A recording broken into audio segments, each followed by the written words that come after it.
Ferrari the F1 paddle shifting system versus the Lamborghini Murcielago Egear system.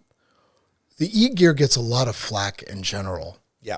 More so than it seems than the F1. Why is that? Is Ferrari better with the F1 shifting system? They were in the beginning, for sure. They were ahead of Lambo at that time. So I don't know where the years or the specs are. A lot of it is the same equipment. You know, it's Morelli at the time was making a lot of the electronics and the clutch and how it was all coming together. But so I want to say Ferrari started with the 360. They started with the 355. Yeah, 355 was really rough. Was pretty had, you know, it has its issues. It's slow in going in the reverse. It takes its time. It's not very refined. So, but they started there. So by the time they got to the 360, the early 360s were way better. Still not great. The later model 360s, and I don't know if it's 01 or later, when they started switching over the computer where I could actually control the shift point, the PIS they call it. Once I could really control that, I felt like it's a much better system. They have better shifts. I could do it was better control off the line, and that's where most of it is the off the line control. I feel like what was the difference between the Lambos and what Ferrari was doing. The early Egear Mercy was a bad off. Yeah, so the early Egear Mercies, and I feel like the Roadsters were especially bad at this because it's just a heavier car and wasn't programmed accordingly. I don't know, but like it is not a consistent shift. It's not a consistent off the line engagement. So say you're coming too light, you want that takeoff. So out of 10 times, 2 or 3 of those times it's gonna buck. It's not gonna connect the way you think it is. It's gonna be delayed, and there's nothing that I could do to get around it. No matter how I adjust it, I put Kevlar clutches in there. I've brand new, balanced them, everything that I knew how to do, which makes it better. It gives these small incremental improvements. But it wasn't until the LP640 system where it was like, okay, now you've got a nice car you can drive around. You've got consistent engagement. So the LP640 was more consistent than the early E-Gear on the pre-LP640. For sure. Same thing with the Gallardo, 100%. Okay. It was when they switched the LP cars in 06 or 07, you can see a significant difference in how well it engaged, everything, how it downshifted. It's a different car. More reliable, more miles out of an LP640 than an early? I mean, for sure you're going to get more miles out of it. Only because of that bucking and all the vibration. It's not good. And you're not going to like it. So even if the clutch doesn't slip, you're going to want to change it after it starts wearing down. Okay.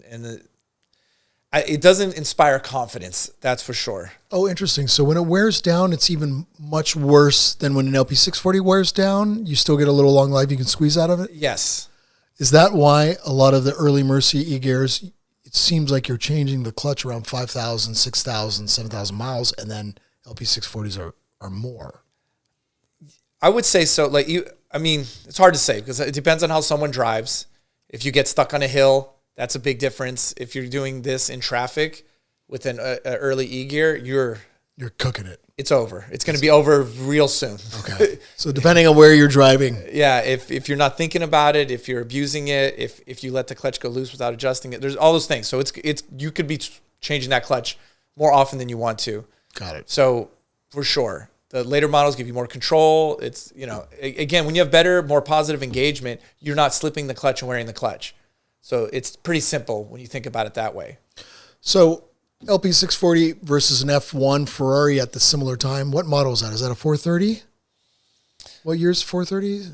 430 was 04. Okay.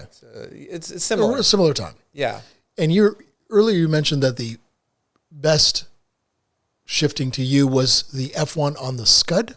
Yeah, so the 430 Scud, I don't know what they did. I mean, what they did in the programming, and maybe because it's, GT race car, and that's the idea of it, but it has such a positive engagement.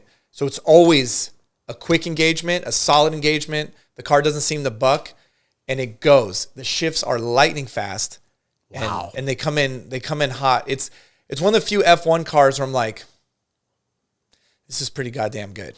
Better than a 599. Yeah. I mean, Wow. the 599 is fantastic. It is fantastic. I don't know if better is kind of a loose term, but it does feel more, it feels like it slams harder. It feels like it's more, A little more aggressive. raw. But also it feels simpler and more, it feels simpler and more precise of what it's trying to do. It's like, we're going to shift fast and hard. This is what we do. We're going to downshift fast and hard. I feel like the 599 is still trying to give you a luxurious shift. It's still trying to give you smooth shifts. Which could make sense because the Scud is more on a race car side. It is right. It's their a street legal race car. Right? It's their GT3. Okay. Yeah. So their it's version. but it's one of the closest things I've seen to a dual clutch in a single clutch car ever of anything that I've driven. Is dual clutch normally better? Or what's the difference between single clutch and dual clutch? So dual clutch, the simplest way I can say it is that it has two, let's call them kind of like hydraulic torque converters or two clutches. Let's just say that they are hydraulic, just FYI. However, one is engaged all the time while you're in gear. So the next gear is ready for you. And so that's why you let out of one gear and engage in another gear. And that's why it shifts so fast. Interesting. And it's so insanely fast where it almost, when I first felt it, it felt unnatural. Because I was like, how is it? Is the Huracan a dual clutch? Yes.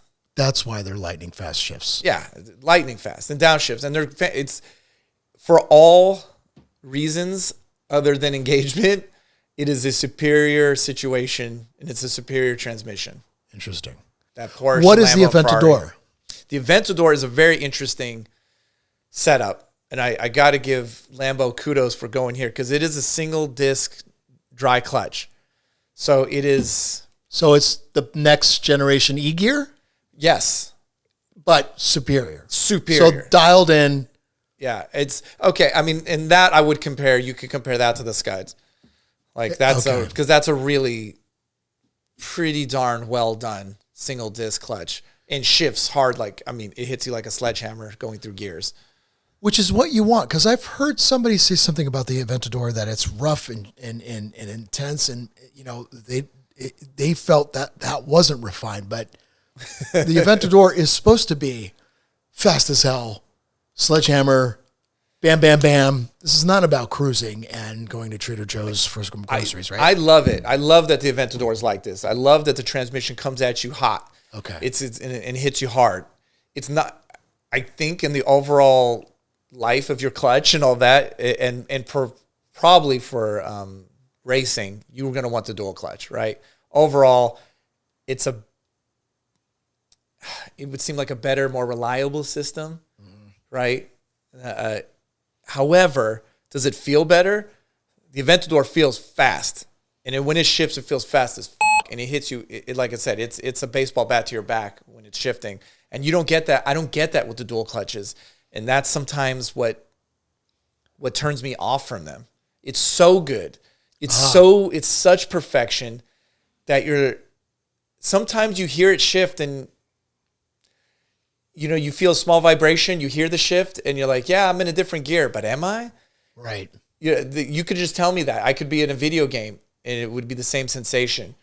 In an Aventador, when you shift, you're in the next gear. There's no questions in your mind that you've shifted one way or the other. It's all happening. Interesting. F12. Oh. Is the F12 F12 dual clutch? Dual clutch. Yes. Monster shifting system? It's not. It doesn't feel the same. Smoother than an Aventador? Yes. Aventador has more bang? Yes, for sure. So 100%. the F12 is more civilized? I would say it's more civilized. It's still, the car has a tremendous amount of power, so it's Lightning speed. that really helps Right. because then the shifts do give you definitely know what's happening, and it's especially when you're on it. The Aventador hits harder though. It hit for me. I don't know of another automatic shifting transmission that shifts harder than that. Like off the, other than I'm maybe old school F1 race cars